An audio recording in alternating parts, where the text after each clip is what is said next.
Hi, welcome to our channel where we share the most intriguing stories. When Daniel inherited his serene 20-acre farm, he never imagined his greatest challenge wouldn't come from nature, but from his neighbor, Karen. What began as petty complaints spiraled into sabotage, arson, and a courtroom showdown. This is the gripping tale of justice triumphing over relentless greed.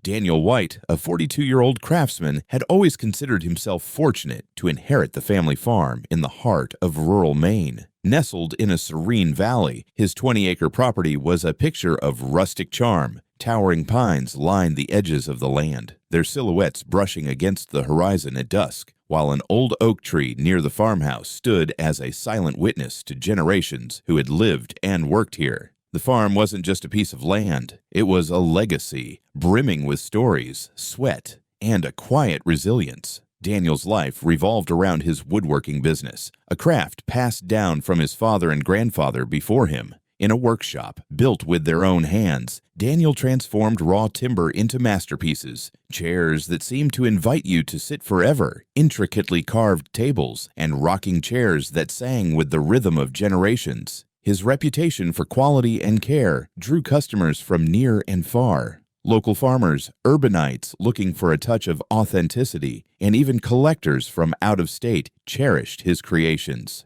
Access to this slice of paradise was through a single gravel road, snaking its way along the boundary of Daniel's property and that of his new neighbor, Karen. The road had a history of its own, tied to an easement established over 50 years ago. It had served the Whites and the prior owners of Karen's property without issue, providing unimpeded access to Daniel's farm and his thriving business. Karen had moved into the neighboring property only a few months prior. At first, she seemed like an ordinary transplant from the city. Chatty, inquisitive, maybe a little too eager to share her opinions on the aesthetics of rural life. She spoke nostalgically of quiet evenings and untouched landscapes, her words laced with a thinly veiled disdain for the practicalities of working farmland. Daniel, ever polite, kept his distance, greeting her with a nod or a wave when their paths crossed. But Karen's enthusiasm for rural charm soon turned into something less benign. It began with small remarks, seemingly innocent at first. "The trucks that visit your workshop kick up quite a bit of dust," she noted one day. Another time, she gestured toward his workshop with a smile that didn't quite reach her eyes. "It's such a shame to have something so industrial in a place like this." Daniel dismissed these comments as the ramblings of someone unaccustomed to country life. The tipping point came during a warm summer morning when Daniel, loading a meticulously crafted dining table into a client's van, was interrupted by Karen storming across the boundary. Her face was flushed with anger, and she waved a piece of paper like it was a royal decree. She accused him of destroying the peaceful aesthetic of the area with his trucks, tools, and deliveries. "This is not what I signed up for," she declared, her voice rising. "This isn't a factory district," Daniel tried to explain, calmly pointing out the easement and his rights to use the road. But Karen dismissed his words with a scoff. "That agreement is ancient. It's irrelevant now," she insisted. Her accusations became more absurd by the minute, culminating in a claim that his business was lowering her property value and driving away potential buyers. Daniel, patient but firm, refused to engage further, leaving her ranting in the middle of the gravel road. Karen's discontent with Daniel's presence quickly turned from passive-aggressive remarks to outright hostility. She began filing complaints with local authorities, painting a dramatic picture of environmental destruction and noise pollution caused by Daniel's business. "His trucks are tearing up the gravel road," she wrote in one complaint. "The constant deliveries and industrial noise are ruining the peaceful countryside for everyone." Her claims were grossly exaggerated, of course. Daniel's work vehicles were modest, no different than the pickup trucks and tractors owned by other locals. His workshop operated strictly during business hours, and even then, the hum of his tools was faint and far less intrusive than Karen's frequent lawn parties. But Karen wasn't looking for accuracy, she was looking for leverage. When the complaints failed to produce immediate results, Karen took matters into her own hands. She approached Daniel with an ultimatum: pay her $1,000 a month for commercial use of the shared access road, or face consequences. Daniel, stunned by the audacity of the demand, firmly refused. "This road is under a legally recorded easement," he reminded her, presenting the document. But Karen dismissed it with a wave of her hand. "That agreement is outdated," she said smugly. "If you want to keep using the road, you'll pay for it." Daniel's refusal only fueled Karen's vendetta. Late one night, under the cover of darkness, Karen took her scheme to a new level. With the help of a hired hand, she installed a heavy metal gate at the entrance to the gravel road. Secured with a chain and padlock, it completely blocked access to Daniel's property. A crudely written sign hung on the gate. "No entry without payment. Contact Karen." When Daniel discovered the barrier the next morning, he was outraged. His first instinct was to call the police, confident that they would rectify the situation. But when the officers arrived, Karen met them armed with a thick folder of papers. "This road is on my property," she declared, handing over what she claimed were legal documents proving her rights. The papers were a mishmash of old maps, handwritten notes, and internet printouts designed to confuse rather than clarify. The officers, reluctant to take sides in what they saw as a civil dispute, advised Daniel to resolve the matter through the courts. "It's best to let a judge sort this out," one of them said, clearly uneasy about the dubious nature of Karen's claims, but unwilling to act without definitive proof. Karen watched the exchange from the edge of her property, arms crossed and a satisfied smirk on her face. As the police left, she called out, "Told you I wasn't bluffing, Daniel. Pay up or enjoy being stuck." Frustrated but undeterred, Daniel knew he had to act quickly. He documented everything: the gate, the lock, the sign, and his interactions with Karen. He called his lawyer, detailing the situation. "This is not just a violation of the easement," the lawyer said grimly. "She's effectively holding your property hostage. We'll need to file for an emergency injunction." While the legal process began, Daniel faced immediate challenges. He had deliveries scheduled that day, both incoming materials and outgoing orders. Unable to use the road, he had to call clients and suppliers, explaining the absurd predicament. Every canceled delivery meant lost income and disappointed customers, but Karen seemed to revel in his frustration. She even set up a lawn chair near the gate, sipping lemonade as she watched him struggle, waving mockingly whenever he glanced her way. As the hours dragged on, Daniel grew increasingly determined. Karen's actions weren't just inconveniencing him, they were an attack on his livelihood and his family's legacy. With his lawyer working to expedite the case, Daniel began building a comprehensive record of Karen's harassment. Little did she know, every smug remark, every fabricated document, and every act of defiance would soon become evidence against her in court. The legal battle between Daniel and Karen escalated into a full-blown war of wits, patience, and resilience. Following the emergency injunction filed by Daniel's attorney, Karen realized that her position was growing more precarious. Instead of backing down, she doubled down on her antics, ramping up her campaign of sabotage and manipulation. In the days leading up to the court hearing, Karen began orchestrating accidents on the gravel road. Branches from nearby trees mysteriously fell across the path overnight, their jagged ends strategically placed to puncture tires. Piles of rocks and debris appeared seemingly out of nowhere, forcing Daniel's delivery trucks to either reroute or risk damage. Karen, of course, feigned innocence whenever questioned. "Must have been the wind," she said with a saccharine smile when Daniel confronted her. "This is nature, after all." But Karen's audacity didn't stop there.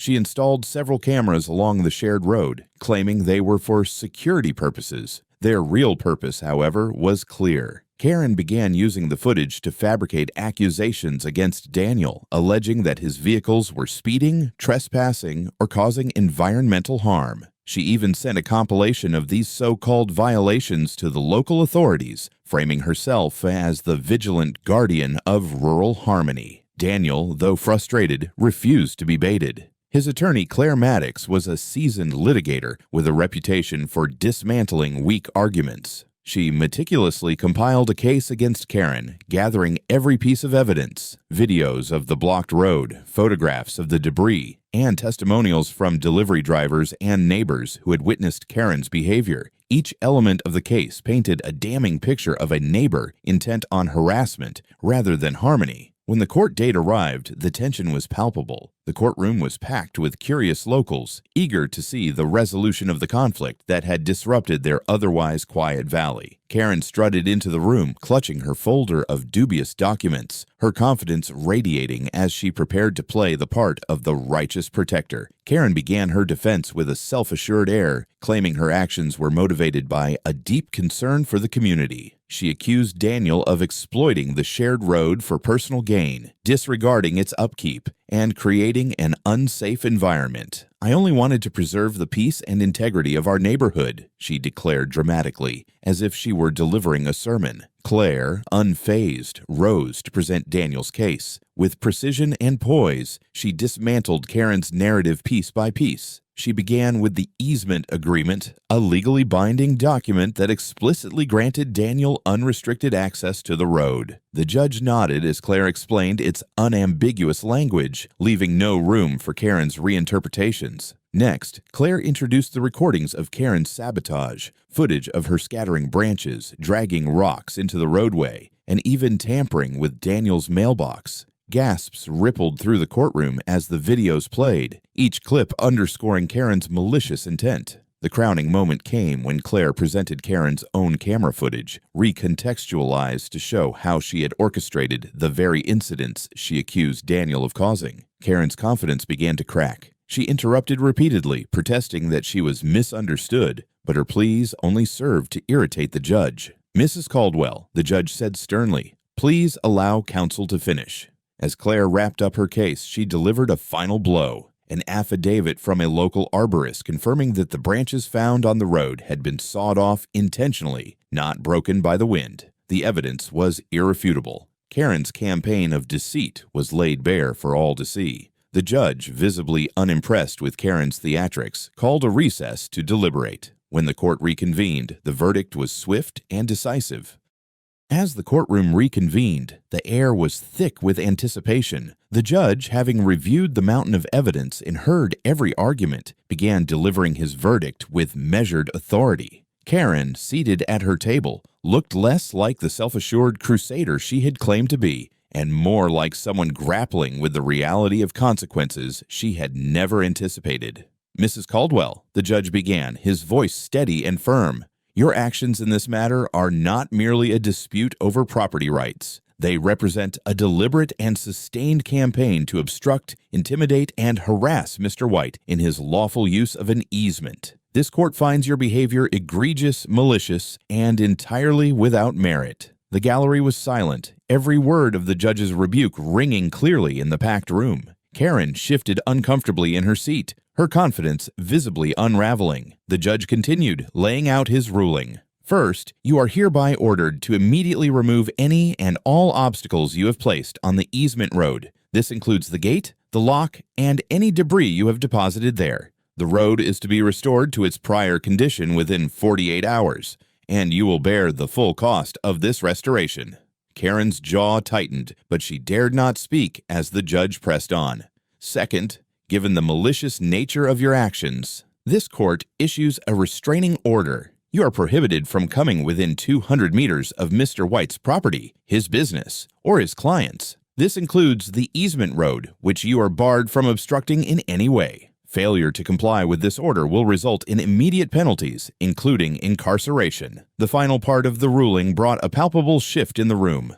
Lastly, the judge said, his tone grave, "The evidence presented today suggests a pattern of fraudulent behavior. Your repeated attempts to misrepresent property boundaries, manipulate legal documents, and interfere with lawful activities raise significant concerns. Therefore, this case is being referred to the district attorney's office for further investigation into potential criminal charges, including fraud and malicious mischief." Karen visibly paled as the weight of these words sank in. The prospect of criminal prosecution was not something she had anticipated in her misguided crusade against Daniel. For Daniel, the ruling was a hard-fought victory, but it was bittersweet. While the immediate threats to his property and business had been neutralized, the ordeal had left scars, not just on his land, but on his trust in neighborly goodwill. Still, as he walked out of the courtroom, flanked by his attorney and supportive community members, he felt a renewed sense of hope.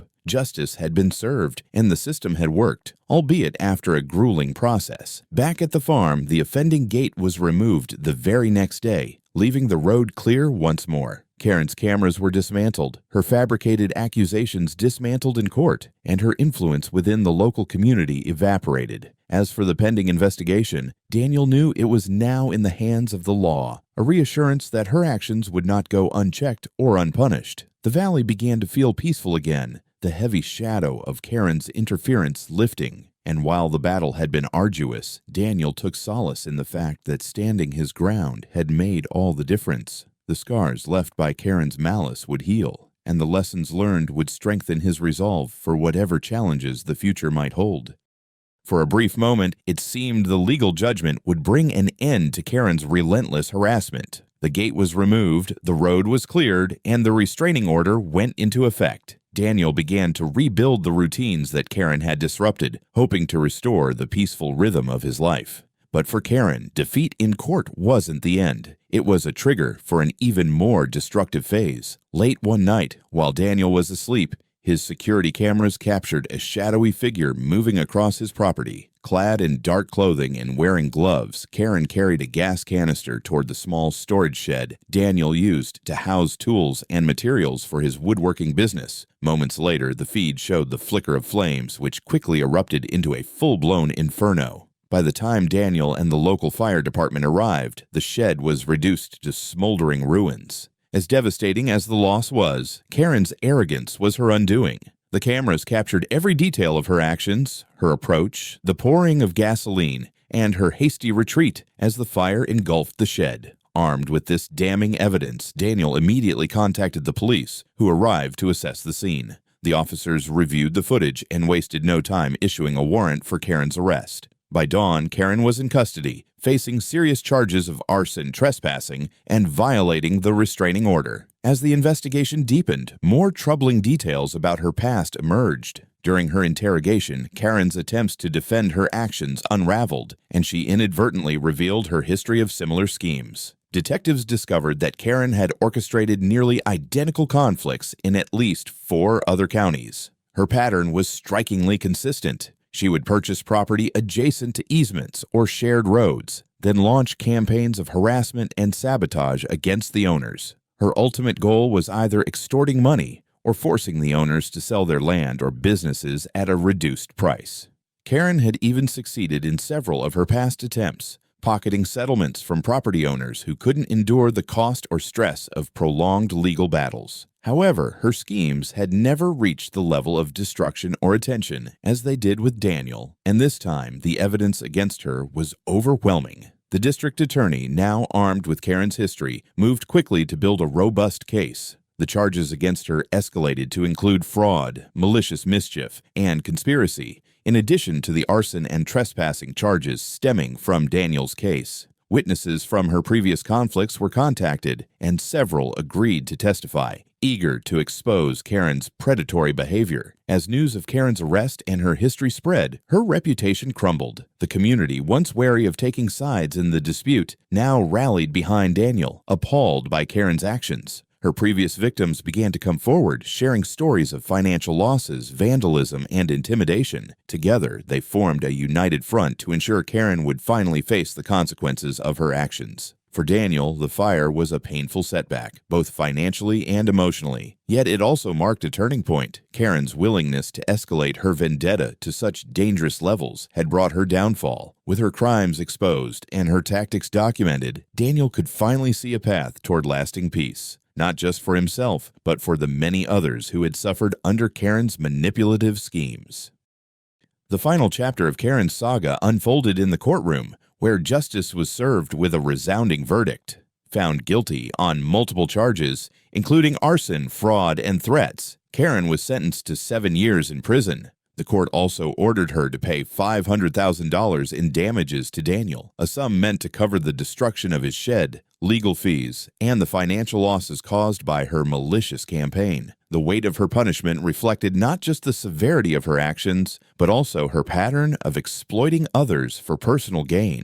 For Daniel, the verdict marked the end of a grueling ordeal. With the road cleared, the shed rebuilt, and his name vindicated, his woodworking business entered a new era of prosperity. The community, galvanized by his perseverance, rallied behind him, driving new customers to his workshop. Local newspapers ran stories celebrating his victory, dubbing it a triumph of justice over greed. Orders flooded in, not just from nearby residents, but from people who admired his resilience and wanted to support his craft. The case left a lasting mark on the community. Karen's blatant misuse of property laws became a cautionary tale, inspiring neighbors to band together and form a voluntary fund. This fund, designed to assist victims of similar disputes, stood as a testament to the solidarity that had grown out of Daniel's struggle. Local authorities also took note, using the case as an example to strengthen protections for property owners, ensuring that no one else would face Karen's brand of predatory manipulation.